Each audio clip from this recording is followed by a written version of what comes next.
Thank you, Tia, for just stepping up. Tia has told us about what she's doing now and some of the things that go on in some of the businesses she owns. Her speech tonight harks back to her days as a United flight attendant. Tia Young, welcome aboard. Tia.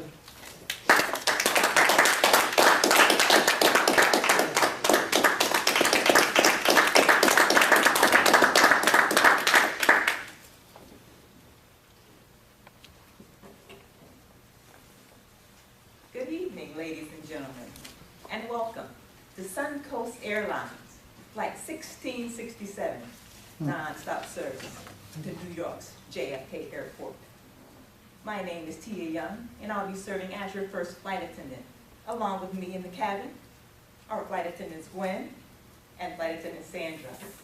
In the cockpit, we have Captain Victor Young, along with First Officer Terry Henry. Mr. Toastmaster, fellow members, and guests, welcome aboard.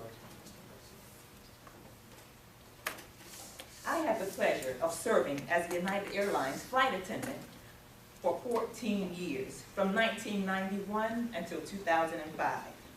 I've traveled all over the world and seen some beautiful places, but I've also seen the good, the bad, and the ugly side of airline travel. This evening, I'd like to share with you a few myths about flight attendants that I'm happy to dispel now that I have your undivided attention.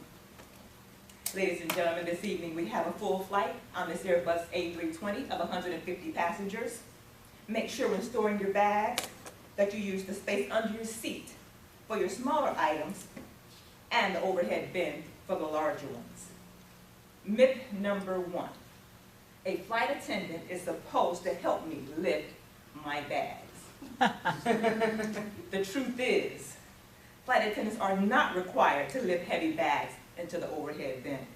If you pack a heavy bag, you lift your heavy bag, or get another passenger to help you do that.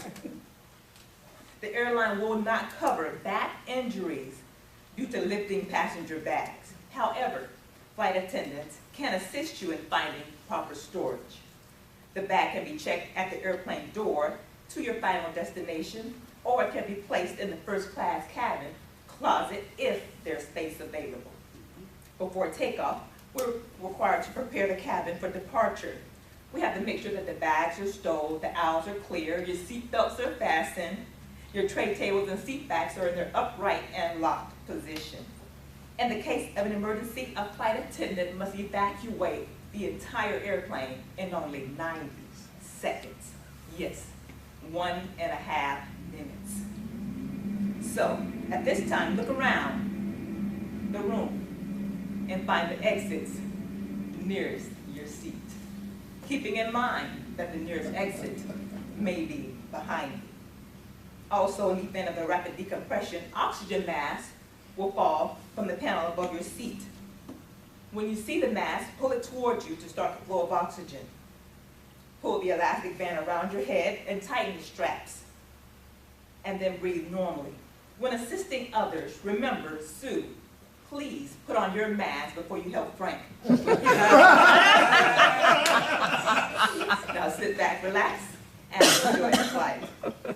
Now that the airplane has reached its cruising altitude and the captain has turned off the fasten seatbelt sign, the flight attendants can get up and start the in-flight service. Myth number 2. Flight attendants are basically waitresses or waiters in the sky.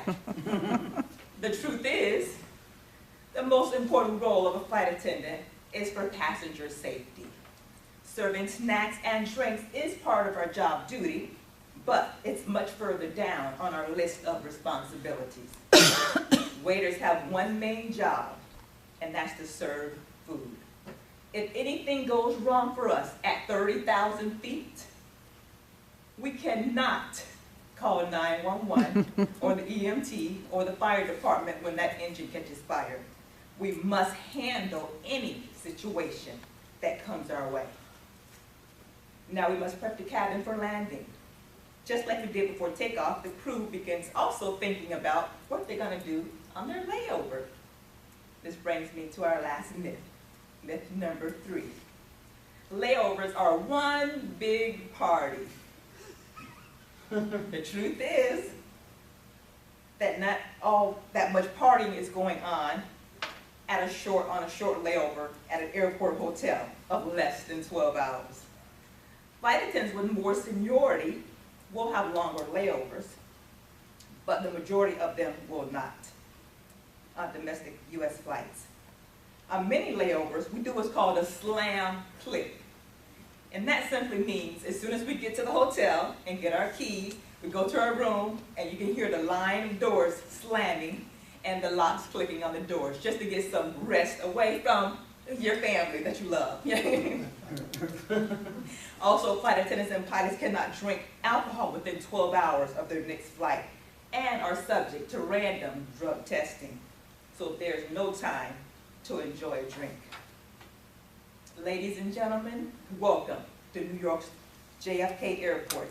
The local time here is 9:24 p.m. Thank you for flying Suncoast Airlines, the most creative, talented, and honest airline in Tampa Bay. I hope that I have dispelled a few myths that surround the flight attendant profession, and enjoy your next flight.